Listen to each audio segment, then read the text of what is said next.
In the first episode of this series, we went over how to identify exactly what you're looking for when you go shopping for a new item. And we also went over exactly why that's important and why if we don't do those steps, it can lead to overconsumption, even if we're shopping secondhand. Well, today's video is going to be taking that knowledge and putting it into practice, including the process I go through when I'm trying to find something really specific on secondhand websites and my favorite tips on how to shop secondhand online. Let's get into it.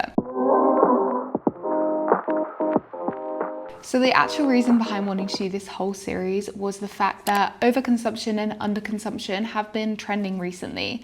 And a lot of people have been talking about mindful consumerism and what it means to under or overconsume. But I think we've been leaving fashion out of the discussion, and that's an error considering how many clothes we're consuming and society's current view of fashion as something that can be used and thrown away quite quickly. A lot of you will have seen the underconsumption video I did on my channel that went into the fashion side of things a lot more, but I want to move it on from theory and looking at what people are saying to practical tips on how to stop over-consuming fashion, since a lot of people are now probably waking up to the fact that they have too much clothing. And like I said in the first episode of this series, being mindful is a really, really big part of that. At the end of this series, I want us all to have the self-control of this creator I found on TikTok. Let me show you everything that I'm not getting at the thrift store and why. Instead of doing a usual thrifting haul that you'd see on the platform, she's doing an anti-haul where she's holding up all the clothes that she didn't purchase in the store and giving thoughtful reasons as to why not. Even if it's just, I don't need this item in my wardrobe. I feel like we all need to strive for this behavior of analyzing clothes and not being impulsive when we think we've got a good deal, which is especially hard when we're thrift shopping. That's the goal at the end of this series. We're all going to be these self-controlled thrifters, and there's going to be no buyer's remorse. We're getting exactly what we want from now on, and we're going to know exactly what that is and exactly how to get it. Okay, so at the end of the last video, you should have a wealth of information about what you're looking for in a particular garment. We're going to be building off that information in this next video, taking it from hypothetical and purely visual information to what brands you need to be looking for and what sites you need to be shopping and how to shop those sites. From my inspo picks from the first video, I got an idea of some brands that I might want to start looking for based on the images I saw that I liked. For example, an image I liked, I could see on the tag that it was vintage Polo Ralph Lauren. I also found some key search terms to help me when I'm looking for something online. From the Pinterest ads and the key search terms that people were listing their photos with, I got the terms Aran knit sweater, fisherman knit, and just cable knit.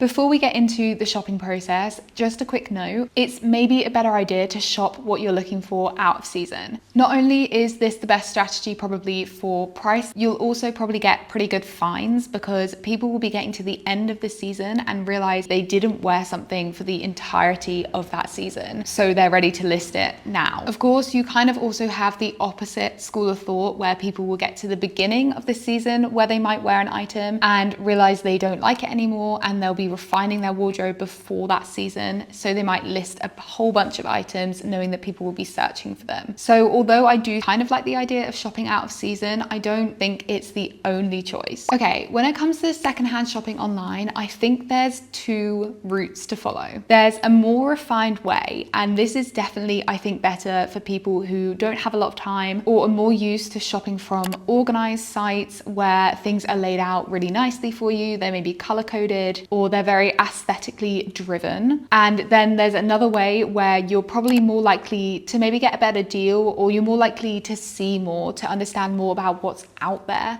but it takes a lot more time and a lot more effort. We're going to go into the easiest way first, but before we do that, we might want to have a think about what brands we might want to be keeping an eye out for. Obviously, you can go based on personal preference. If you have a handful of brands that you've shopped from before, that you love, that you guarantee the quality of, then you can just refine it by those brands. If you have no idea where to start, like I don't know the best brand for shopping cable knit sweaters, we can do a little bit of research. Obviously, you can type into Google best brands for cable knit sweaters, and a whole list of articles will pop up which probably have affiliate links, so take them with a grain of salt, but this can be a good way to do it. But also we can look at what celebrities or higher end influencers are wearing and get a good visual representation of the item, but also probably guarantee the quality a bit more. If you find, say, a celebrity picture and it's not immediately obvious what sweater they're wearing, then you can reverse Google image search and see if any links come up or if anyone has sourced it on the internet. I think Twitter is a really good place for this, but as long as it's quite a well-known image, you're likely to stumble across it in an article or someone talking about it online. So once you have an idea of some brands that you might be looking for, you can get into the actual shopping part. Like I said, we're going to talk about the direct way first. And one of the ways you can do this is by going to a brand you like, a brand you think might be selling an item that you're looking for, and seeing if they have a resale option directly on their website, which is managed by the company. This is probably the easiest way to shop secondhand from a brand you love, because you're guaranteeing that the item is correct, that it's from the right brand, and you also probably will still be protected by all of their shop policies, although I would double check. If they don't have a resale option built into the site, but you go onto the site and you find an item you love, there's a couple of things you can do now. You can obviously Google the item name from their website plus secondhand and see if anything comes up on resale sites. Or you can download the byeee extension, and the byeee extension is literally a godsend. Basically, anytime you shop for something firsthand, the byeee extension will pop up once you're on an item listing and tell you where you can source similar items on the web secondhand. And you can put saved preferences on there, so it really gets to know what you're looking for, your sizes, your style. And you don't even have to remember to do it. It will pop up itself. It's so convenient. Okay, if you like your life a little bit harder and you want to go through the indirect way, you want to see what's out there a little bit, you just want to scroll through some platforms and really get a feel for what you're looking for, then let's start with the list of resale platforms that I really like. Obviously, you have your normal go-tos. Depop, Vinted, ThredUp, and Poshmark are pretty well known on the internet. Some have some controversy. Depop is, maybe a little bit more marked up than Vinted, for example, but you can definitely get some finds on both of the platforms. If the item you're looking for is from a luxury brand, then there's a couple of platforms I would head to first, since they're more likely to have them. Vestiaire Collective and The Real, and also eBay do a lot of luxury secondhand items. But obviously, these are pretty well known too. Some of the platforms you might not have heard of are Curate and Rotate, which is for independent brands doing resale. So you're more likely to not have heard of the labels on there, but you're also likely to get something really good quality and really one-off. Or Retold Vintage, which is a very curated platform. Like, I wouldn't necessarily expect for an item I'm looking for to be on there, but I would check it first, because if it is, I'm sure it's really nice. Although things on there sell out really fast, just a warning. If you're looking for a handbag specifically, I go to Rebag. And if you're looking for jewelry, I go to The Nines. And also, if I want to put in that little bit of effort, or if I want a bigger discount on a designer item, say, I go to rental platforms and look at their resale tab. So I know that Her and By Rotation both have these, and I've looked on there before, and there's some really good deals for designer items that they want to take out of their collection. So if you're doing the hard work and you're scrolling through all of these platforms in search of your favorite item, I definitely have some tips on making that a less painstaking process. The first tip is kind of playing the long game, but it's training the algorithm on these resale sites to recognize what your style is. Like on Depop, even if I'm not looking to buy anything and I'm just scrolling, which is bad behavior, I know, but we all do it, I will like items that I think are cool, and then it gets to know my style. Therefore, when I come onto the platform actually looking to buy something, it's more likely to show me items immediately that fit. And the more obvious tip is to use the filters provided by the platform. Obviously, refining by the sizes and the color of the item you're looking for is a very well-known tactic, but you can also refine by brands you're looking for, which means you can select a handful of your favorite brands and also cut back on the amount of non-favorite brands you see, like Shein or Zara or H&M resale items that probably aren't good enough quality. One tip I've done kind of out of sequence is setting a budget before you start shopping, even if you don't end up sticking to it. When you set a budget on an item before looking at the general prices on websites, you're kind of putting putting a value on that item in your mind. And you can also use it to measure how perfect an item is if you find one. For example, if you do see a listing that you're drawn to,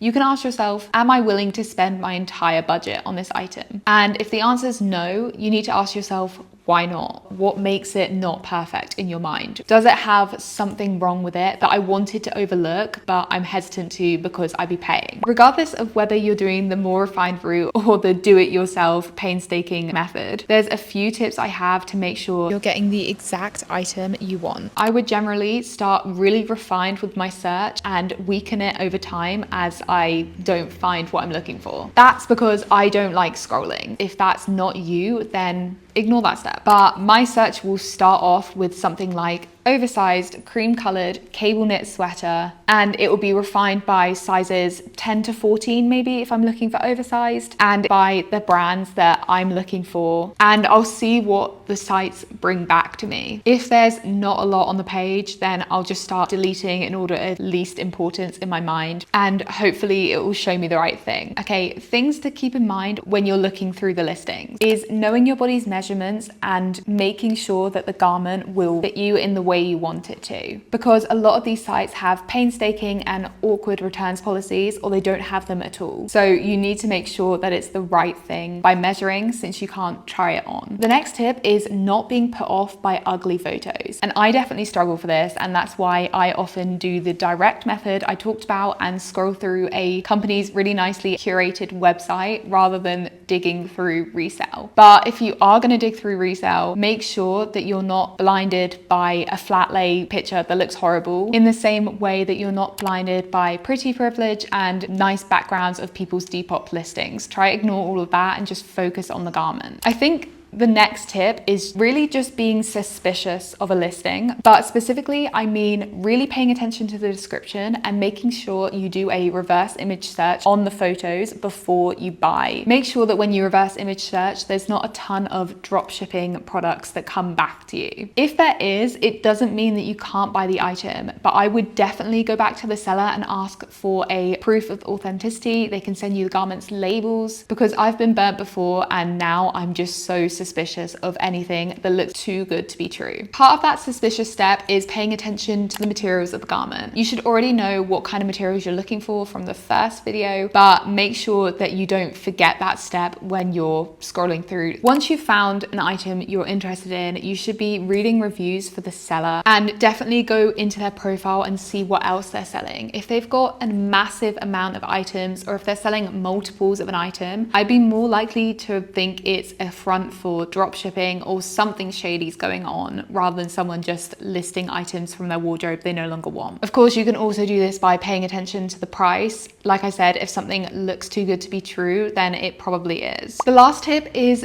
being patient. And obviously this is a painful one because we are so used to getting what we want so quickly in today's day and age. But I think that this patience applies not only to waiting for your perfect secondhand item to pop up online, but to this whole process. Obviously, we've become so used to the prospect of fashion being instant, being delivered in 2 to 3 days, that it's kind of broken our brains in a way. It's become part of our society's search for instant gratification and distraction. And I think the idea of patience goes hand in hand with mindful shopping. If you're not willing to wait for a long time for this item, then you have to ask yourself why. Do you not really want the item, or is it a distraction method, or are you willing to wait for the perfect item after doing all of this work for it? Because following the steps of this series will guarantee that you have the right item hanging in your wardrobe, and you're more likely to keep it for years and years to come. That's something that I'm striving for with each purchase in my wardrobe from now on. That's what I'm prioritizing over